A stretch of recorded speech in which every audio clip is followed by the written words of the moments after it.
Hi, and welcome to Simply Happy Conversations. I'm Narelle King, and in this Simply Happy conversation, I'm talking with Linda, an occupational therapist from OK Therapy. Linda shares ideas for helping kids to settle back into school and transition to high school. She also shares tips to support kids that are finding it difficult. This interview is also a video recording that you can watch on YouTube. Let's jump into this Simply Happy guest conversation. Welcome to Simply Happy Conversations. I'm Narelle King, wellness and organisational coach and Yin and Nidra yoga instructor. This podcast will help you create more time using organisational strategies so that you can start to simplify your life and prioritise your health. I'll be sharing conversations with other health and organisational experts and solo episodes with tips to help you simplify your life and prioritise your health. So today on Simply Happy Conversations, I have with me Linda. She is an OT and she is based here in Geelong and she works for OK Therapy. Welcome, Linda. Thanks, Narelle. Oh, it's so good to have you and to have your wisdom about heading back to school and all the routines that we need to get in check. So let's start with you telling us a bit about yourself, things you like to do maybe in your free time. Well, if you have a bit of free time. Yeah, well, free time, that would be nice. I have two kids, 14 and 8. So free time is usually spent doing things with them. But we do like our time together. So we spend lots of time at home playing board games and hanging out. I personally love going for walks and exercising and spending lots of time with my friends and go for coffee. And so that's my, list of things that I like to do when I'm not busy with everything else. When you're not working, that's the thing, isn't it? So there isn't much spare time, but that spare time you have time to enjoy the outdoors and walking. So tell us about an OT. What is an OT? Because I'm sure there's people who are listening who are like, what does OT stand for and what do they do? Yes, OT, occupational therapy or occupational therapist, depending on which context we're using it in. It's a great question, and it's a question that I think we ask 1,000 times a day and people ask of us because it can encompass so much. But occupational therapist comes from the word occupation. And an occupation is anything that people do throughout the day, from waking up to going to sleep at night. So we look at a lot of things, obviously, in that context. So I have worked in lots of different areas over the years. I've been, I think, over 20 years since I'd graduated, and currently working in the paediatric space. So that is even bigger in some ways because kids need lots of support, right? And Definitely. Parents. So that's where I've been for about the last 7 years. And we are predominantly working with children with neurodiverse backgrounds. So a lot of diagnoses of autism, ADHD, intellectual disability. So we're not only supporting the kids, but we're also supporting the families and their carers. When you look at someone's occupation, we're starting with when they wake up, and how they get ready in the morning, how they get dressed, how they have their breakfast, brush their teeth, pack their school bags if they're at school, get to and from school, engage in their daily activities. So obviously a lot of that is for our school kids being at school, engaging with their friends, handwriting, but we also do kinder and littler ones as well. So that's just all play-based intervention there. So, massive. There is, isn't it? And that's the thing. If you've never been involved, you don't realise how much there is to people's lives at a young age, because you do think of occupation, nurse, doctor, that type of thing. That's correct, their job. A job, not as in just daily living, really, isn't it, when it comes to children. So we tend to we break it down into like as you said, activities of daily living, but we sort of look at the personal activities of daily living. So that's sort of self-care, feeding, sleeping, toileting, and then there's the domestic sort of side of things, which is obviously getting organised, making beds, preparing food, if they're doing housework, in that aspect. And then community-based ATL, so obviously being out in the community, and that can encompass working or, going to a sporting group, being at school, So it does encompass, from sun up to sundown, and everything in between is where we kind of look at things. So it's a bit hard to define that sometimes. Yeah, no, but you've done a great job of defining it and giving the examples of the different age groups and how it encompasses their lives. So which one do you prefer, pediatrics? Yeah, I've worked in lots of different areas. So I started in mental health, working on a psychiatric inpatient unit for about 18 months, and then worked in community mental health, both adult and children's, for about 5 years or so. And I've also done some return to work stuff in there when I moved positions, and then some aged care. So really huge range. And I think that's the beauty of our being an OT, is that you can move around to so many different areas, age groups, because it's never ending where we can kind of put ourselves, really. And do you find that even the people that you work with and you've worked with in the past, that as their family around them maybe age and stuff, they sort of move with that as well? Yeah, I think so. I mean, some people haven't go for a niche and stay in it forever, but I kind of always feel that if you've got an ability to engage with somebody, and do some problem solving, because that's what our job entails quite a lot of, is problem solving and coming up with new ways of doing things, or educating people, then you can kind of work in any area. Obviously, there's some very specialty areas that you might want to build on, but it's really nice to see different ages and support people in different ways. And I think when I first graduated, it really was quite daunting working in pediatrics, because I knew that children come with parents and families. And so you're not just working with one person. But as I've been a parent, and I have a neurodiverse child, I suppose I just kind of was like, this is a really good area that could kind of work with and come with an understanding of how difficult it is. But yeah, people can move around. And even working in pediatrics, you can decide that you want to go from 0 to 5 and do that range, or you might want to be, the older teens and do sort of transition to employment or leaving school. And so even in this pediatric space, there's so many different areas we can work on. You can, specialize in eating and feeding, or toileting, or behaviour. Yeah. So it's even in this pediatric space, it's still a huge range. Yeah. So give us an example, like, of a particular problem that you've been maybe solving or you've solved in the past, and some of the things that you've done to help that family. Yeah, so I would always go through an initial assessment and kind of have an idea of what the goals are from the parent.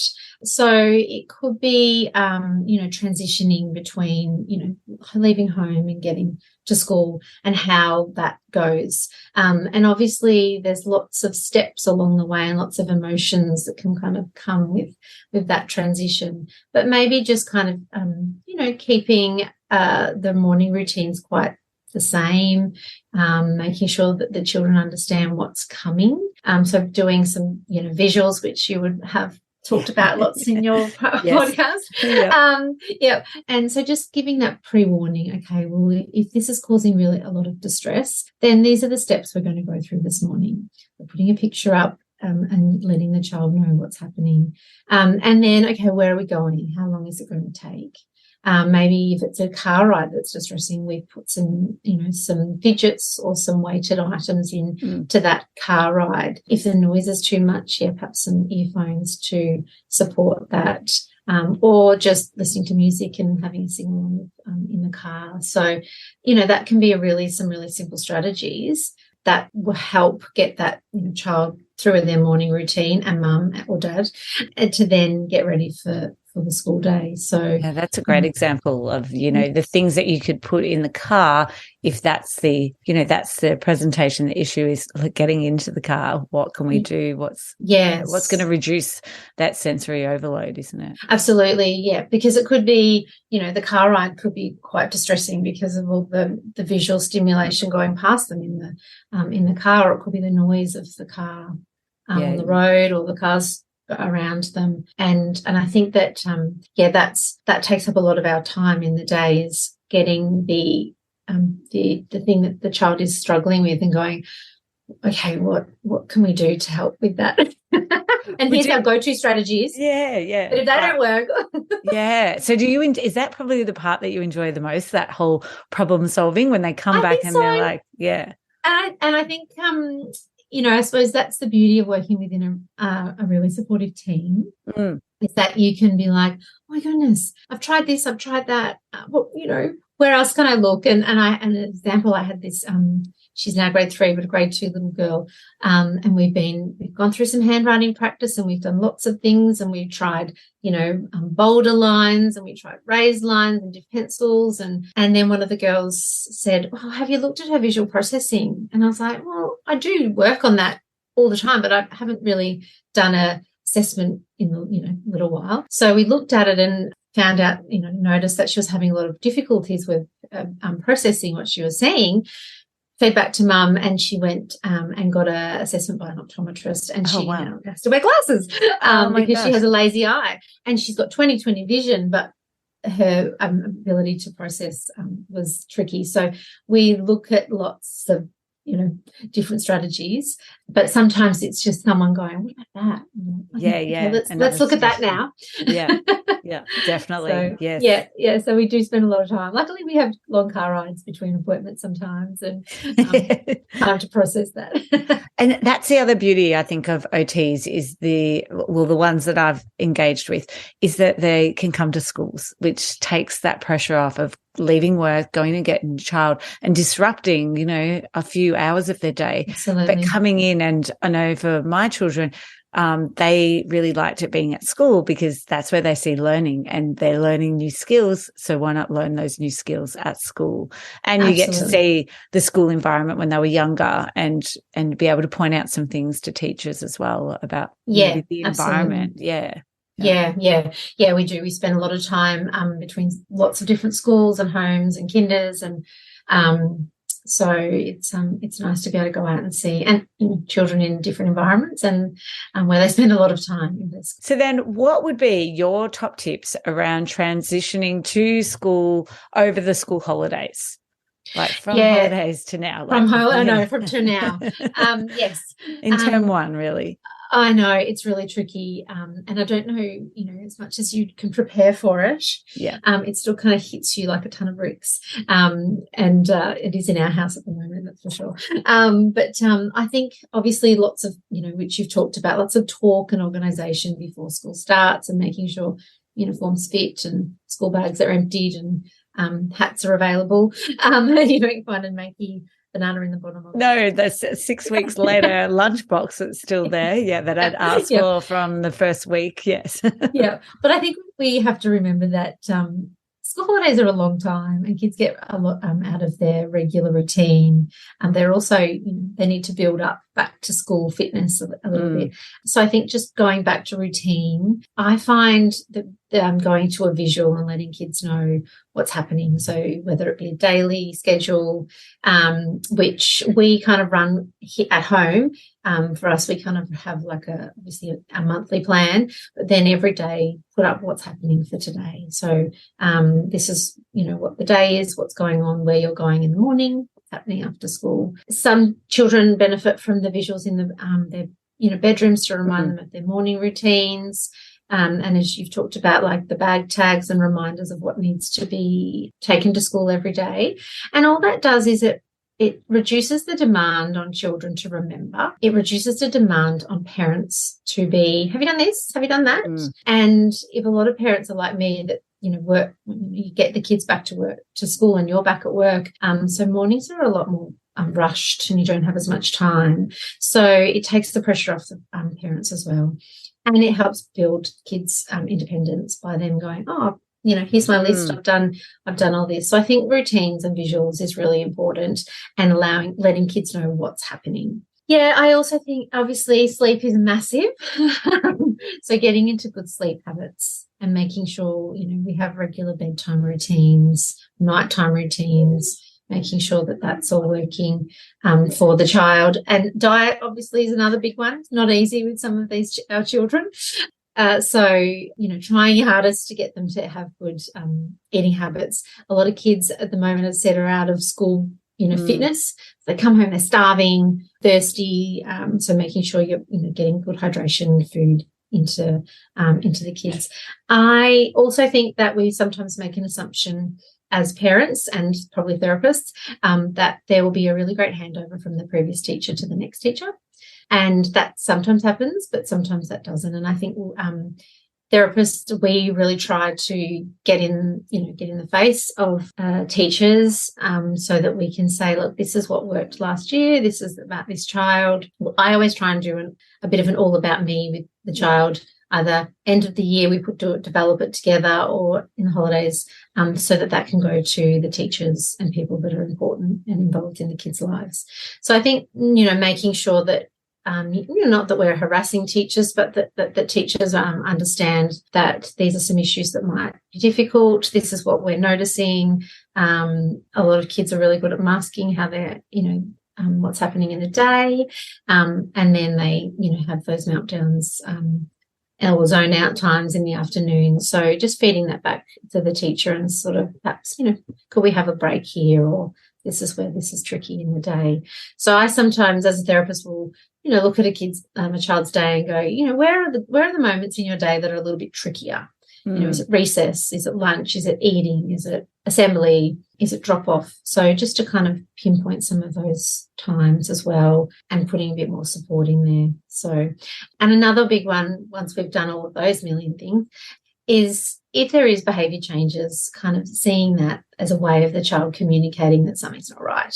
So not that they're misbehaving, they're being naughty, lazy, whatever you want to call it, but kind of going, what's going on? Like, you know, this isn't usual. What can I do? You know, do I need to lean into my therapist? Do I speak to the teacher? And making sure that you're kind of listening to your child through their behaviours, and that's their way of communicating as well. And also remembering that kids want to do things they love. And if that's gaming, then let them game for a bit. If that's playing with their dog, you know, really letting kids engage in those activities that they love and that make them feel good. If that's listening to them talk about Minecraft for half an hour, talk about Minecraft for half an hour, put a timer on it, and just remembering that sometimes they need to be involved in those things they love and that make them feel good and that they're good at.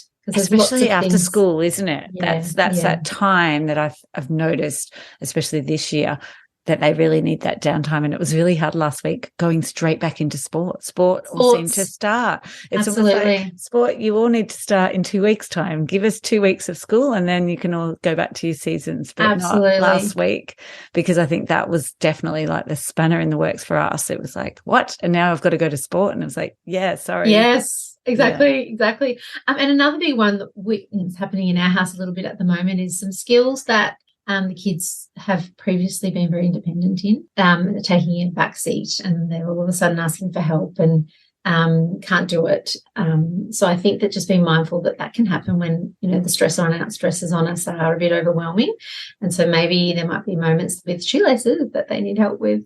Again, packing lunches, emptying school bags. Exactly. Yes. And I think that feeds straight back into those visuals, is that they, you know, parents will often say, oh, they used to have that, but, you know, they never looked at it. But I think start of the year, perhaps we need to just, go back to it, renew them, make them a bit more updated, a bit more funky, put some better pictures, just to remind give that gentle reminder. I don't think there's any harm in doing that. No, definitely. Like ours is now on the front door as you leave the front door, but it's words, but it's like, have you and it's got the things. Have you packed these things? So and look, I'm sure if I took them away, they would be like, Mum, where's it gone? But they don't say that they use it. But I'm sure at the moment they're using it without you really noticing.